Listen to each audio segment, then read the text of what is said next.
नमस्कार। आज हम पढ़ने वाले हैं मध्य प्रदेश का भौगोलिक विभाजन, physical division of MP. Basically हम पढ़ रहे हैं फिजिकल स्ट्रक्चर ऑफ एमपी। ठीक, यदि आपको ये पता होगा तो बाकी टॉपिक जो हम पढ़ने वाले हैं उनको पढ़ने में आपको आसानी होगी। देखिए, ये आपका एमपीपीएससी का सिलेबस है। एमपीपीएससी प्री जो आपका जून में है, उसकी 4th यूनिट में दिया है मध्य प्रदेश का भूगोल। ये सभी टॉपिक आसान होंगे आपके लिए यदि आपने आज के टॉपिक को ध्यान से पढ़ लिया।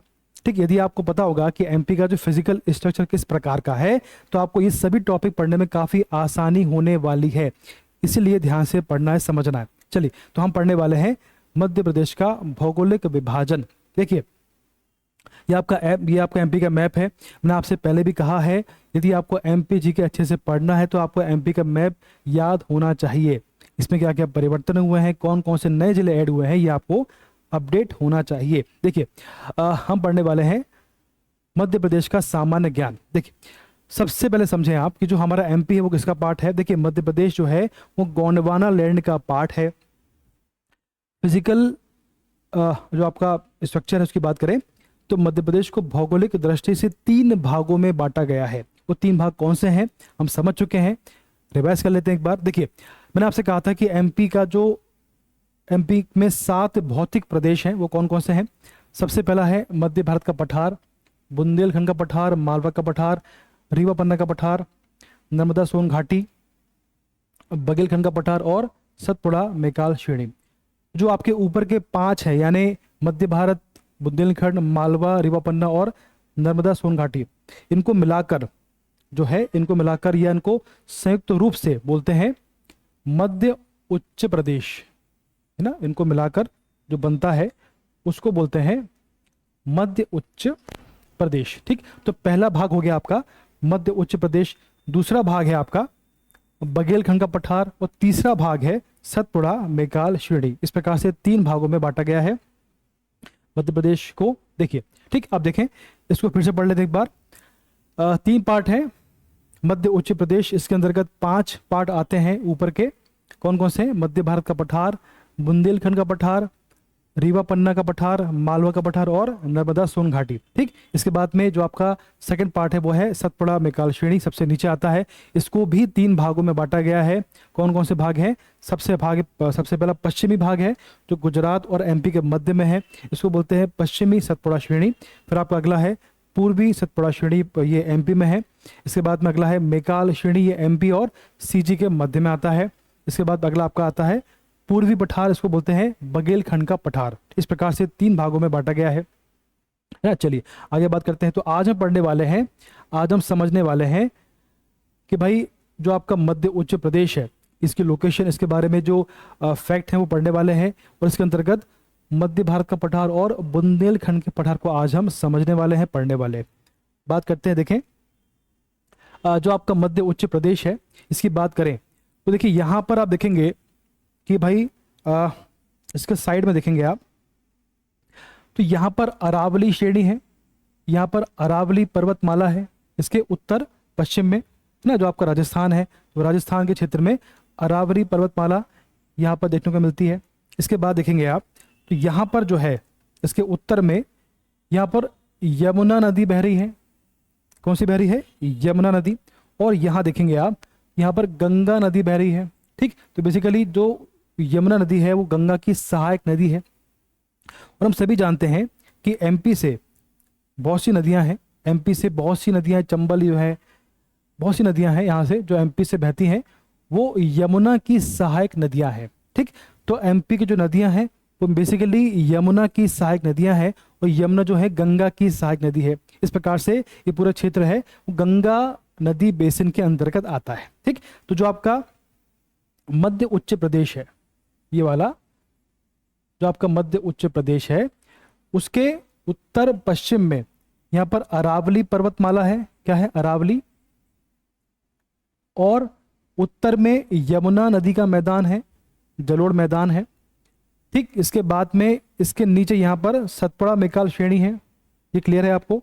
और यहाँ पर जो है इसका गंगा नदी का अपवाद तंत्र है। अब देखिए, समझते हैं इसको। देखिए जरा इसमें क्या लिखा है। देखिए, त्रिभुजाकार पठारी प्रदेश है, जो उसका आकार है वो क्या देखो है बाकी में है, देखो समझते हैं इसको। ये देखिए इस प्रकार से बनता है, ये बिल्कुल है। जो उसका आकार है वो त्रिभुजाकार है, बिल्कुल सही बात है। आगे देखें क्या लिखा है, क्या लिखा है इसमें, जो नर्मदा सोन घाटी एवं अरावली श्रेणियों के मध्य स्थित है, बिल्कुल सही बात है। ये है आपका नर्मदा सोन घाटी, यहाँ पर अरावली है, इन दोनों के मध्य में आपका आता है मध्य उच्च प्रदेश। आगे देखें, इसकी उत्तरी सीमा साधारणतः यमुना नदी द्वारा बनाई जाती है, बिल्कुल सही बात है, पढ़ लिया हमने। आगे देखें, विंध्याचल, भांडेर तथा कैमूर की श्रेणियां मध्य उच्च प्रदेश के भाग हैं, बिल्कुल सही बात है। देखो जो आपका मध्य उच्च प्रदेश है, यहाँ पर विंध्याचल श्रेणी का विस्तार है, ये हम समझ चुके हैं। यहाँ देखो विंध्याचल श्रेणी का विस्तार है, बिल्कुल है ना। और जो आपका विंध्याचल श्रेणी है, इसका जो पूर्वी विस्तार है, वहां दो पर्वत श्रेणी है, एक आपका कैमूर और भांडेर। कैमूर भांडेर जो है वो विंध्याचल श्रेणी का पूर्वी विस्तार है, ये आपको ध्यान रखना है, ठीक। तो उसका जो नीचे वाला भाग है उसको बोलते हैं कैमूर, जो आपका ऊपरी भाग है उसको बोलते हैं भांडेर पर्वत श्रेणी, ठीक। तो जो आपका मध्य उच्च प्रदेश है उसके अंतर्गत विंध्याचल श्रेणी का विस्तार है, और इसका जो विस्तार है उसे कैमूर और भांडेर भी कहा जाता है। ये आपको क्लियर है। आगे बढ़ते हैं, आगे लिखा है जो नर्मदा सोन घाटी के उत्तर में स्थित है, ठीक, सही बात है। आगे देखें, अब देखो जो हमने पढ़ा अभी कि इस प्रदेश को गंगा नदी बेसिन भी कहा जाता है, और क्या लिखा है, निर्माण आर्कियन, धारवाड़, विंध्यन तथा दक्कन ट्रेप की चट्टानों से इसका निर्माण हुआ है। ऊपर लिखा है गंगा नदी बेसिन भी कहा जाता है। मैंने आपसे कहा था शुरुआत में कि जो हमारा एमपी है उसकी अधिकांश नदियां जो है, अधिकांश नदियां चंबल कह लो या बेतवा, जो आपकी तमसा है, इस हिसाब से जो नदियां हैं वो यमुना की सहायक नदी हैं, यानी वो यमुना में अपना जल गिराती हैं, और जो यमुना है वो गंगा में अपना जल गिराती हैं। इस प्रकार से जो एमपी का जो ऊपरी क्षेत्र का जो बेसिन है वो गंगा नदी बेसिन के अंतर्गत आता है ना। क्योंकि जो एमपी की नदियां हैं वो यमुना में गिरती हैं, और यमुना जो है वो गंगा में गिरती है। इस प्रकार से जो हमारा क्षेत्र है वो गंगा नदी बेसिन के अंतर्गत आता है, ध्यान रहेगा आपको। चलो आगे बढ़ते हैं, अब बात करते हैं मध्य भारत के पठार की। जो आपका मध्य भारत का पठार है बेसिकली एमपी के उत्तर में आता है, ये वाला भाग है एमपी के उत्तर में, और कुछ पार्ट इसका देखो यहाँ भी आता है। ये पूरा क्षेत्र जो है उसको बोलते हैं मध्य भारत का पठार, यानी यहाँ जो जिले हैं वो और यहाँ जो जिले हैं वो सभी इसके अंतर्गत आते हैं, ठीक, मध्य भारत का पठार। अब देखिए जो आपका मध्य भारत का पठार है, इसके यहाँ देखो यहाँ पर अरावली पर्वतमाला है, ठीक, इसके दक्षिण में यहाँ पर मालवा का पठार है, ठीक है, और देखो यहाँ पर इसका राजस्थान है उत्तर पश्चिम में, और यहाँ इसके पूर्व में यहाँ पर बुंदेलखंड का पठार है, और इसके उत्तर में यहाँ पर देखो यमुना नदी का जलोढ़ मैदान है। ये आपको क्लियर है। चलो आगे बढ़ते हैं, इसको थोड़ा समझते हैं। क्या लिखा देखो यहाँ पे, देखो भौगोलिक स्थिति की बात करें तो यहाँ मध्य प्रदेश के उत्तर व उत्तर पश्चिम में स्थित है। जो आपका मध्य प्रदेश है इससे उत्तर व उत्तर पश्चिम में आता है, सही बात है। आगे देखें, दक्षिणी सीमा में मालवा का पठार है, हमने पढ़ लिया, इसको समझ लिया। पश्चिम में राजस्थान है, उत्तर में यमुना का जलोढ़ मैदान है। आगे देखें, पूर्व में बुंदेलखंड का पठार है, और देखें इसमें जो उसका क्षेत्रफल है वो है 32,896 स्क्वायर किलोमीटर, और जो उसका बेसिकली एरिया है वो कितना परसेंट है, तो वो आपका है 10.68%। एमपी का जो क्षेत्रफल है उसका 10.68% जो है वो मध्य भारत का पठार के अंतर्गत आता है। ये क्लियर है। आगे बढ़ते हैं और देखें अब कौन कौन से जिले इससे अंतर्गत शामिल किए गए हैं वो देखें आप। देखियो जो क्षेत्र हमने समझा अभी कि भाई जो आपका ये वाला क्षेत्र है, ये वाला और ये वाला क्षेत्र इसमें आता है, ठीक। तो मुरैना है, ग्वालियर है, शिवपुरी है, अशोकनगर, देखो क्या लिखा है, भिंड, मुरैना, श्योपुर, ग्वालियर है ना, शिवपुरी, और देखो उसमें गुना भी आएगा इसमें, और यहाँ पर नीमच और मंदसौर, ठीक। तो बेसिकली कहने का तात्पर्य हुआ ये वाला जो पूरा पार्ट है, जो आपको ये वाला पूरा पार्ट है ये पूरा इससे अंतर्गत आता है, ठीक। नीमच और मंदसौर भी आता है, यहाँ पर गुना है, शिवपुरी है, ग्वालियर है, भिंड, मुरैना, श्योपुर पूरा इसके अंतर्गत आते हैं, ठीक। तो कौन से जिले इसमें आते हैं ये हमको क्लियर हो गया है। कभी एग्जाम में क्वेश्चन आ गया तो हमारा गलत नहीं होना चाहिए, ये क्लियर है आपको। आगे देखें, अब देखो यहाँ पर कौन सी नदियां बहती है वो देखें आप। मैंने आपसे कहा कि जो मध्य भारत का क्षेत्र है वो ये वाला क्षेत्र है। ठीक, तो कौन कौन सी नदियां आपको दिख रही हैं? देखो, चंबल जो है यहाँ की जीवन रेखा है, चंबल जो है यहाँ की जीवन रेखा कहलाती है। इसके बाद में काली सिंध है, पार्वती है ना। उसके बाद यहाँ पर कूनो है, इस प्रकार से पार्वती है। आगे देखें, नदियाँ, चंबल नदी इस पठार की जीवन रेखा कहलाती है, यहाँ की मुख्य नदी चंबल है। क्वेश्चन बनता है, आगे देखें, जो नदियाँ सिंध, पार्वती, कुवारी, कूनो जो है यहाँ की मुख्य नदियां हैं। ध्यान रहेगा आपको। आगे देखें, अब देखो जलवायु, तो भी महाद्वीपीय, तो लिखिए महाद्वीपीय प्रकार के जलवायु, यानी यहाँ पर गर्मी में अधिक गर्मी और ठंड में अधिक ठंड यहाँ पर पड़ती है, उसको बोलते हैं महाद्वीपीय प्रकार की जलवायु। ठीक, तो जलवायु किस प्रकार की, ये भी आपको ध्यान रखना है, क्वेश्चन बनता है। ठीक, चलो आगे बढ़ते हैं।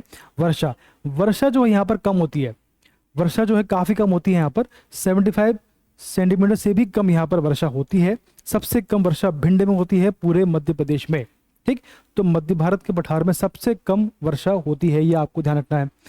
प्रमुख फसलें, अब देखो क्योंकि वर्षा कम होती है तो कम वर्षा के जो फसल होती है सरसों। ठीक, तो सरसों जो है सर्वाधिक मात्रा में यहाँ पर होती है, भिंड मुरैना में सर्वाधिक मात्रा में सरसों होती है। इसके अलावा गेहूं, ज्वार, कपास भी यहाँ पर होती है, ये आपको ध्यान रखना है। आगे देखें, इस पठार को सरसों उत्पादन की हांडी भी कहा जाता है। ठीक, क्या बोलते हैं? सरसों उत्पादन की हांडी। खनिज की बात करें, चूना पत्थर, चीनी मिट्टी यहाँ पर अधिक मात्रा में पाई जाती है। ठीक है, चलो आगे देखें। मुख्य जनजातियां, अभी हमने पढ़ा था जनजातियों में कि सहरिया जनजाति उत्तर पश्चिम में निवास करती है, उत्तर में निवास करती है। तो सहरिया जनजाति जो है यहाँ पर निवास करती है मध्य भारत के पठार में। आगे देखें, और यहाँ पर जो है सहरिया जनजाति का जो संग्रहालय है वो भी श्योपुर में बना हुआ है। कहाँ पर है? श्योपुर में सहरिया जनजाति का संग्रहालय है, ये आपको ध्यान रखना है, क्वेश्चन बन सकता है। आगे देखें, उद्योग की बात करें तो भिंड का जो आपका मालनपुर है वो उद्योग के लिए फेमस है ना, उद्योग केंद्र है। विशेष की बात करें तो मृदा अपरदन इस क्षेत्र की प्रमुख समस्या है।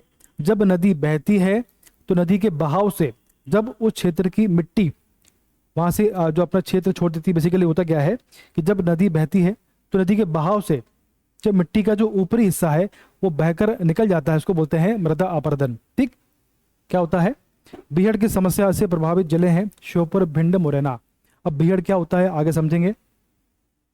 इस क्षेत्र में वनों की कटाई, अत्यधिक कटाई के कारण इसके उत्तरी क्षेत्र का अपरदन सबसे अधिक हुआ है, जिससे ये क्षेत्र भारत के सबसे बड़े बीहड़ क्षेत्र में परिवर्तित हो गया है। जैसा कि मैंने आपसे कहा कि जब नदी बहती है तो नदी के बहाव से उस क्षेत्र की जो मिट्टी होती है, जो ऊपरी परत होती है वो हट जाती है और उससे जो वहाँ पे जो आकृति का निर्माण होता है उसको बोलते हैं बीहड़। देखो इस प्रकार से, ये देखो इस प्रकार से जो नदियों के बहाव से जो आकृति बनती है उसको बोलते हैं बीहड़। और ये डाकुओं के छुपने का काफी फेमस स्थान है, इसको बोलते हैं बीहड़। चंबल में बीहड़ काफी फेमस है डाकुओं के लिए। ठीक, और ये आकृति बनती है नदियों के बहाव से, उनके कटाई से। ठीक, आगे बढ़ते हैं। अब देखो, अगर आप बात करोगे तो जो आपका पर्यटन है तो उसमें सबसे मुख्य आपका आता है करेरा वाइल्ड लाइफ सेंचुरी, तो आपका करेरा अभ्यारण्य है, शिवपुरी में काफी फेमस है। इसके बाद देखिए स्वागत की बात करें, माधव राष्ट्रीय उद्यान जो आपका शिवपुरी में है वो फेमस है ये। ठीक, कूनो अभ्यारण्य ये आपका श्योपुर में है, चीता यहाँ पर लाए गए हैं अफ्रीका से। जय विलास महल है ना, उसके बाद गुजरी महल, और देखें आप सास बहू का मंदिर, तेली का मंदिर, ये सभी ग्वालियर में है। ठीक, आगे देखें। अब आपका अगला है बुंदेलखंड का पठार। मध्य भारत के पठार में के बाजू में आपका आता है बुंदेलखंड का पठार। इसको देखें आप, देखो जो आपका बुंदेलखंड का पठार है बेसिकली इसका जो लोकेशन की बात करें तो इसके पश्चिम में आपका आता है मध्य भारत का पठार।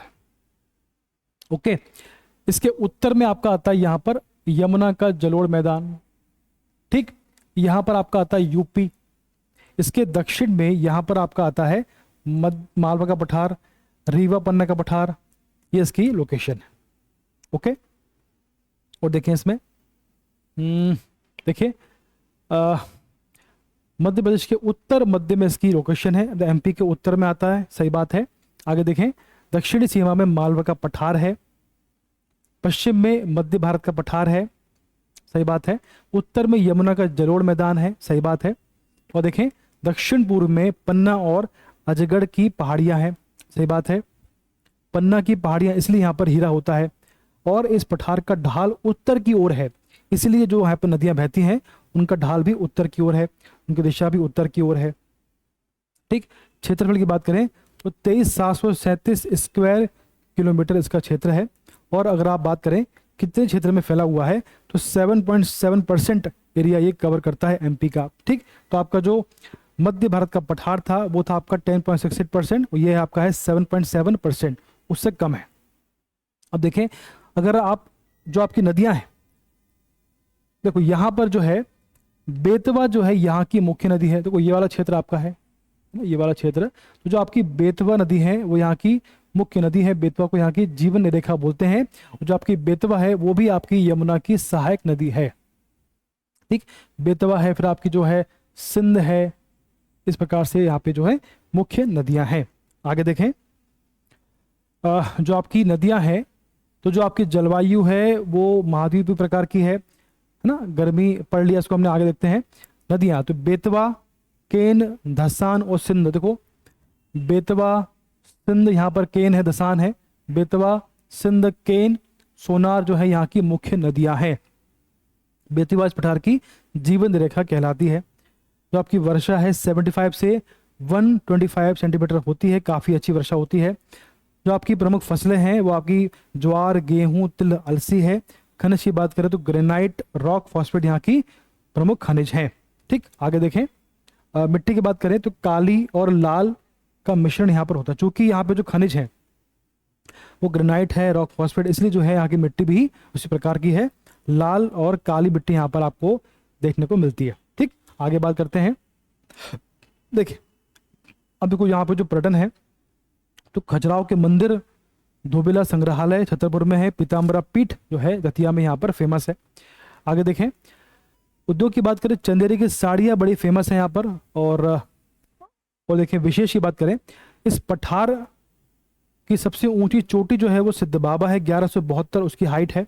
सबसे ऊंची चोटी जो है वो है 1172 की हाइट पे वाला सिद्ध बाबा, जो आपका है बुंदेलखंड के अंतर्गत। इसका 1/3 भाग समतल मैदान है, जो इसका क्षेत्र है वो काफ़ी, इसका जो बेसिकली 1/3 पार्ट जो है वो एक मैदान में समतल मैदान के अंतर्गत आता है।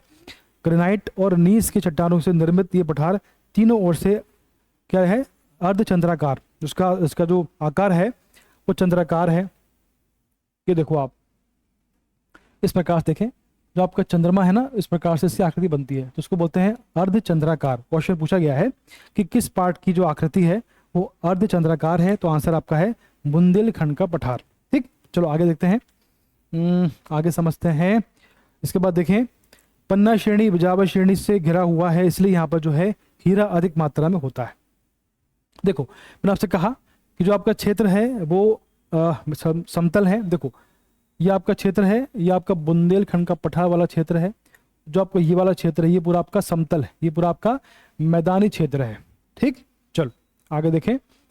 ये आपका खजुराहो का मंदिर है ना, बिजावर जो आपका ये धोबिला संग्रहालय है, अंत में आपका पीताम्बरा पीठ दतिया। ठीक, तो हमने पढ़ लिया आज मध्य भारत का और बुंदेलखंड का पठार हमने समझ लिया है। टॉपिक काफी महत्वपूर्ण है, ध्यान से पढ़ना है।